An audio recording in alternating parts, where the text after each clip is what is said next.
exécutif bi xam nga li may wax sànq fair play démocratique bi. dafay dellu ci lii. gis nga consultation à domicile benn moment en 2016 bi ñu defaree texte yi jëm nañ ko légaliser. parce que c'était pas prévu par la loi. mais bi ñu ko légaliser waroon nañu xam ne c'est pour ces actes isolés là yi ma doon wax. mais dañoo jël légaliser ko ba pare def ko pour on a même affecté des procureurs généraux dans les cours d'appel. léegi da ngay toog nga dégg benn magistrat fenn nga ne ko kii fan nañ ko affecté ñu ne consultation à domicile c'est devenu la règle. waaw loolu nag moom mooy wane ni ñun am nañu liggéey bu mag bu ñu war a def te aussi dañoo war a fa lay terminer dañoo war a wàllu dimbale magistrat yi parce que ñu ci gën a bari ci ñoom ñu ngi dund lu metti comment ça dañuy nekk ci corps boo xamante ni képp ku leen gis ne ñii de ñoo yàq réew mi te ñi ngi koy wax peut-être que ñooñu jotuñu nekkuñu yorewuñu yenn dossiers yi mais nekkul ci yenn position am nañu benn conscience professionnelle xam nañu seen mission xam nañu réew mi liggéey bi ñu fi war a def mais malheureusement ils n'ont pas une position pour mën ko manifester. donc loolu yaakaar naa ni ñun fii ak ñaari weer dañuy dem ci élection le débat sur l'indépendance de la justice dana nekk au cœur de la campagne électorale lu ñu yaakaar moom mooy il y aura une alternance te su amee alternance enfin cette question prioritaire il faut que ñu résoudre ko parce que acteurs judiciaires yi ñu ngi koy xaar de tout leur vœu ak sénégalais yi aussi il faut que ñu am ko parce que loolu moo fi mën a indaat dal indaat jàmm indi vraiment comme ni ma ko waxee démocratie bi jëm kanam. tout à fait une question xaw ma éclairage balaa ñuy jàll si ñi nga xam ne ñooy suñu chroniqueurs yi par rapport ak cette décision de justice bi nga xam ne le juge Sabassy Faye jëloon na ko à Ziguinchor di sàkku à ce que ñu intégré waat mu ñu jox kii nga xam ne mooy Ousmane Sonko fiche am ñu intégré ko si liste électorale gis neen après rek dañoo gis IGAJ ñu gis si presse bi IGAJ dem na seeti ki nga xam ne moo nekk le juge Sabassy Faye ñëpp jàpp ne carrément peut-être décision bi nga xam ne daf koo jël te gis neen ce qui s'est passé du côté de l'État bu Sénégal loolu moo tax IGAJ ñëw seeti ko par rapport ak IGAJ ak ñi nga xam ne moo nekk ces juges procédure normale wala sur ce cas du juge Sabassy Faye mun nañ ko corroler ak cette affaire d'Ousmane Sonko. Bon, IGAJ c'est la police mën nañu wax moom mooy un peu def enquête yi ci biir magistrature ce sont des magistrats ñoo fa nekk xamuma nag sincèrement dama dégg dans la presse xamuñu lan mooy motivation bi et c'est sûrement lié à la décision en tout cas un magistrat benn obligation la décision motiver sa décision magistrat bi dès lors que ñëw na rendre benn décision sa décision motivé na ko il l'a bien motivé ou non ça importe il n'a qu'une seule obligation c'est de motiver sa décision te je pense que il a écrit je pense qu'il y a eu un effort de motivation d'une vingtaine de pages kooku wàccoo naag li ko yoon wax tout à fait parce que amul leneen man ci après de ces interprétations la quoi après nit ki day d'accord wala d'accordul je pense que décision boobu état bi d'accord ci actionné na l'agence judiciaire de l'état parce que loolu moom mooy la règle man am na fi ay décisions yu ñu rendre ñoom kontaanuñu ci mais lan la ñu def dañoo def appel wala ñu rendre benn décision à leur faveur opposition bi d'accord ci lan la ñu wax non appel a ngi fi dañu def appel man je pense que il y a des règles mënuloo yow si la règle est là arrangé na la bi yoon nga ne règle bi baax na su la arrangé wul nga ne baaxul xam nga le fait que ñuy xamuma lan moo ko motiver sincèrement mais su fekkee ci décision bi mu rendre la jàpp naa ni un juge la seule obligation qu'il a c'est de motiver sa décision su ko motiver wàccoo naag yoon kenn mënul am lu mu koy reprocher. C'est une question pour mais man balaa nga ci Cour suprême ñu bëri dañ ne mënoon na àtte liñ ko yóbbul. laataa mu ko yóbbuwaat fële tribunal d'instance bu Dakar loolu lu mënoon nekk la mbir mi nu mu demee noonu ak ni ñu koy yóbbuwaat fële ñu bëri ne dilatoire la ñu nekk di def ak yu mel loolu ban lecture nga ci am. waaw xam nga am na aussi ay règles de droit yoo xamante ni ñëpp ñu def première année deuxième droit xam nañ ko. y a les juges du fond et les juges du droit. Les juges du fond mooy les juridictions d'instance. Tribunal d'instance de grande instance les cours d'appel ku d'accordul da ngay relever appel ñu yóbbu ko appel maintenant sincèrement la décision de la Cour suprême jéemoon naa ko am jotuma ko jéem naa ko am pour xool pour lire pour xam motivation bi xamuma ñoom est-ce que c'est en tant que juge du droit parce que su fekkee juge du droit la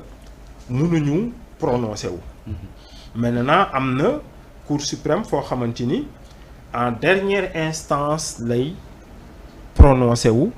en matière administrative foofu juge du fond lay nekk léegi ñaari laa ci xamul ban la mais dafa am benn célérité xam nga cas bu ne da ngay xool. nit ki sooy atte wala suñuy atte war nañu xool dara mais conséquences yi lan la su fekkee ni amul célérité bi ci war mais dommage yu ñuy indil requérant bi par exemple su fekkee ni mbir mi delloo nañu ko ci tribunal d'instance atte ko mu war a delluwaat encore duñ ko mën a atte ba délai yi passé je pense que loolu justice deful liggéeyam parce que y a cette obligation de célérité aussi la ñu am parce que nit ki délai àtte bi suñ ko paasee rek àtte bi amatul solo te loolu ñoom waroon nañ ko jël en compte voilà man nag avocat laa léegi àttekat laa woon am na loo xamante ni aussi mën naa am samay position de principe mais lu ma jàngul aussi dama ciy am benn réserve voilà j'ai voulu avoir yenn décisions yi ba man aussi su ma ko jàngee mu mën ci am man tamit sama opinion voilà sinon ñun comme yéen li presse bi di bind ngay kii te parfois da ngay gis ñuy bind lii ñee bind lele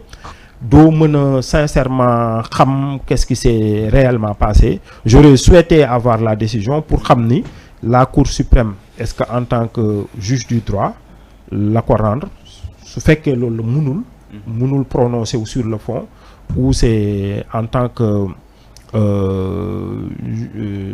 juge du fond loolu en matière administrative war na ko mën a def. Et ce débat autour de la dame Ba ñi nga xam ne nangutoon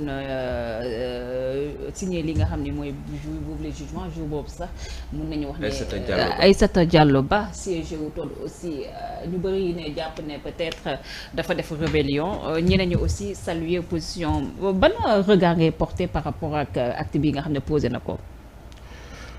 Il y en a même qui parlent de sanctions. Je ne sais pas. En fait, je pense que c'est pas la même chose qu'avec le juge Sabassi. Faye, sincèrement. Man nit ki su fekkee ni Sénégal, malheureusement, on n'a pas la même peut-être war nañ dem ba foofu. Ñun Cour pénale internationale juge su fekkee d'accord ci décision mën nga bind sa opinion dissidente yow nga bind yow li nga xalaatoon wane ni man lii laa xalaatoon dans toutes les décisions même à la Cour européenne des droits de l'homme noonu la et je pense que c'est très intéressant ça montre que ku ne man bi ñuy àtte man lii moo doon sama xalaat d'accorduma woon ci li majorité on m'a mis en minorité mais d'accorduma mais ñun fii la règle moom mooy man président na audience mais président audience say assesseur mettre la en minorité c'est 2 contre 1 tu es obligé non seulement de rendre la décision boo xamante ne àndoo ci mais ce qui est plus grave de la signer seul. Ah oui. waaw loolu moom mooy les règles du jeu. waaw parce que su ngeen di su ngeen di sànq maa ngi leen wax conseil supérieur su fekkee ni da ngeen di délibérer c'est à la majorité les gens votent su ngeen d'accordul da ngeen di voter la majorité là aussi ce sont des règles contraignantes parce que je peux comprendre nit ki àndul ak benn décision waaw mais ça a toujours été la règle depuis toujours. kon du lu bees quoi du lu bees ci justice. non loolu mënul bees léegi nag li war a am man li nga xamante ni aussi c'est une expérience internationale parce que la justice doit aussi s'internationaliser. Ce serait intéressant fi ñu toll suñu demee ba Cour suprême magistrats yi aussi su fekkee ànduñu ci décision comme cela se fait dans les juridictions internationales. Ça peut se faire à la Cour de justice de la CEDEAO parce que ñoom ñëpp règle common law la ñuy doxal foofu juge su àndul ak décision boobu parce que dañ koy voter à la majorité boobu la ñuy publier mais moom mën na wane bind son opinion dissidente waaw wane ni que man d'accorduma ci woon lii ak lii moo doon samay argument donc loolu nag amu fi bon xamuma aussi foofu li ma dégg rek mooy li presse bi wax xamuñu effectivement qu'est-ce qui s'est passé peut-être que sénégalais yi aussi war nañu xam nga benn mbir dafa am avancé la xam nga France souvent nit ñi dañuy naan way mais ñoom ñoo inspiré ils sont plus avancés que nous foofu léegi magistrat suñ ko traduire devant le conseil de discipline l'audience est publique magistrat yi seen bopp ñoom ñoo ko ñaan que l'audience soit publique ça permet au peuple parce que gis nga lu tax man me demandé woon en 2015 l'ouverture du conseil supérieur il faut que ça s'ouvre nit ñi ñëw parce que le peuple nit ñi on a le droit de savoir garantie la sax ci magistrat yi presse bi ñëw teew xool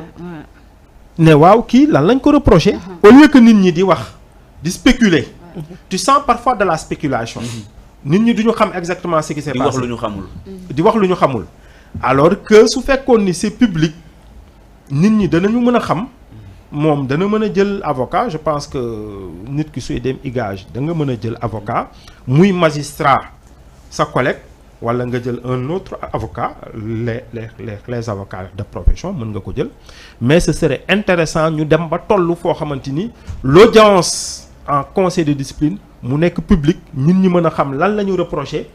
nit ñi mën a xam magistrat bi moom tamit lu mu wax les arguments de ses avocats et la décision qui sera prise je pense que loolu dana am